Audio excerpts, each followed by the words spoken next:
Gus Inti. Hayya 'alal falah. Hayya 'alal falah.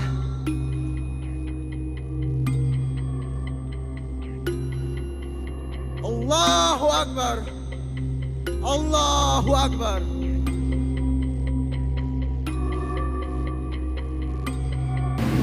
Lah ini keren ini kreatif ini. Ini model kayak gini seneng aku.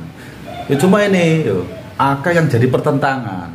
Karena apa? Karena tidak pada umumnya tidak layak seperti biasanya. Karena adzan yang pada umumnya kan Allahu Akbar, Allahu Akbar seperti ya. Ini model baru. Ya.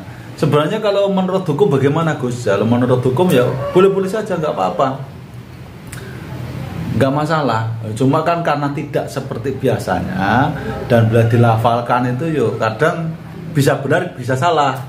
Karena mungkin ada ayat yang dipanjangkan atau lafal yang dipanjangkan atau lafal yang pendek. Ini dibuat rata seperti waya wong umei gitu loh.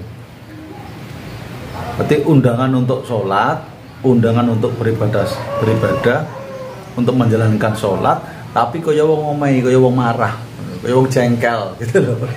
Jadi langkah aneh gitu.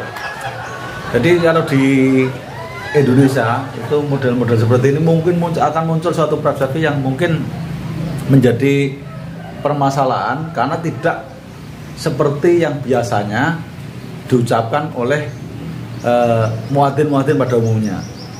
Jadi cara melafalkannya itu beda. Makanya jadi konflik, jadi kontroversi. Banyak yang memasalahkan adzan tuh kayak gitu. Jadi boleh-boleh saja, nggak apa-apa, itu urusan mereka. Dan cuma kalau diterapkan pada umum, ya ini jadi masalah. Seandainya dia terapkan untuk dia sendiri, untuk dirinya dia sendiri, di lingkupnya sendiri, di rumah atau apa untuk diri sendiri nggak apa-apa. Cuma kalau diterapkan pada umum, diterapkan pada masjid atau mungkin di kalangan umum yang tidak seperti biasanya, seperti yang dilakukan para muadzin-muadzin biasanya, maka akan menuai suatu kontroversi bahwa ini sesat, ini keliru, ini salah. Padahal sebenarnya adzan itu sendiri tidak ada patokannya seperti apa cara adzannya. Cuma mungkin menurut beberapa kalangan, wah ini orang aneh-aneh, ini jadi problem, jadi masalah gitu loh guys. Ya itulah namanya manusia, mudah menyalahkan orang, mudah mengeliru-ngelirukan orang, mudah menyesat-sesatkan orang. Padahal dia sendiri mungkin bisa tersesat, cuma dia tersesat sendiri tidak paham dan tidak ngerti gitu loh. Ya marilah kita mengintrospeksi diri, melihat diri sendiri, apakah kita sudah benar, apakah belum. Jangan mudah menyalahkan orang lain. Bisa saja yang kita salah-salahkan itu justru malah benar, dan kita yang merasa benar sebenarnya salah. Gitu loh sahabat itu semuanya. Jadi muadzin yang mengucapkan adzan yang model seperti ini, kalau menurut saya, menurut Gus Intip, boleh-boleh saja, sah-sah saja. Itu cangkem-cangkemnya dewi, kok mulut-mulutnya dewi.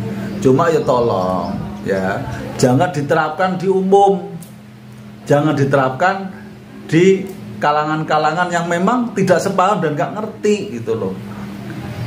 Dan ini mungkin di kalangan Al-Zaitun udah biasa karena unik ya. Kalau ini kan viral ya, namanya sesuatu yang viral, sesuatu yang lagi istilahnya naik daun, lagi dikenal, maka segala sesuatunya pun dia akan menjadi suatu tema yang mungkin menjadikan polemik gitu loh. Jadi menurut GCT gimana? Menurut saya ya biarkan saja lah, itu hak mereka kok. Cangkem-cangkemnya dewi, mulut-mulutnya dewi, cuma gitu ya. Cuma kalau untuk diri saya sendiri itu tidak pas diterapkan untuk umum. Ya silakan diterapkan untuk keluargamu sendiri, diterapkan untuk di rumahmu sendiri. Adzan kowe dhewe, itu kok nggo dhewe, kok mati dhewe, sholati dhewe. Aku nek perlu mati dikubur dhewe gitu loh. Ya karena bener sih karena dhewe kayak gitu. Jadi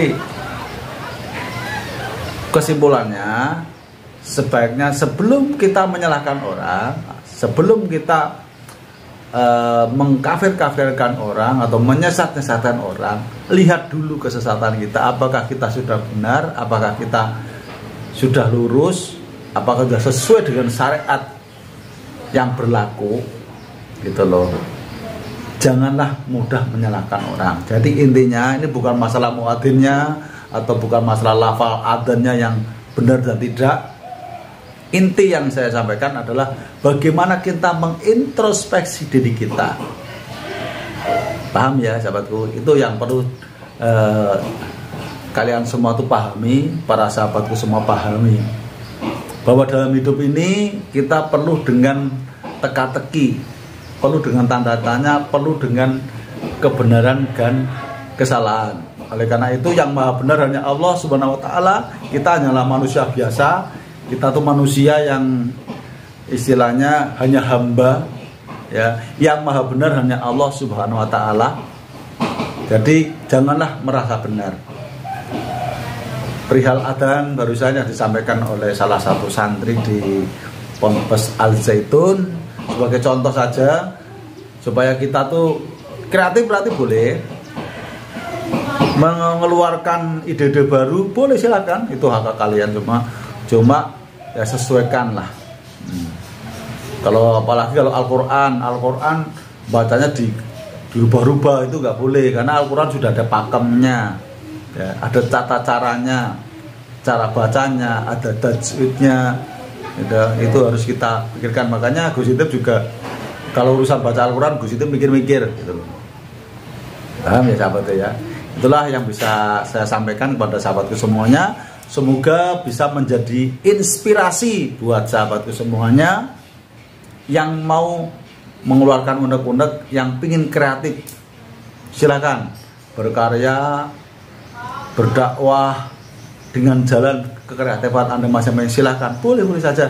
Namun ingat, jangan keluar pakem yang menyedapkan kontroversi, maka kamu nanti bisa disecat-secatkan. Apalagi di dunia media sosial seperti ini, karena yang namanya netizen itu maha benar dari segala komentarnya.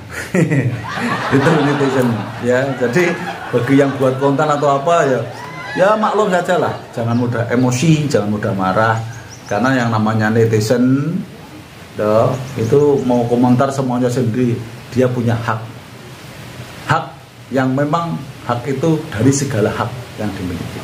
Oke sahabatku, dari saya Gus Intip, mungkin ada kata-kata yang kurang berkenan, mohon untuk dimaafkan. Wabillahi taufiq wal hidayah. Assalamualaikum warahmatullahi wabarakatuh. Rahayu, rahayu, rahayu.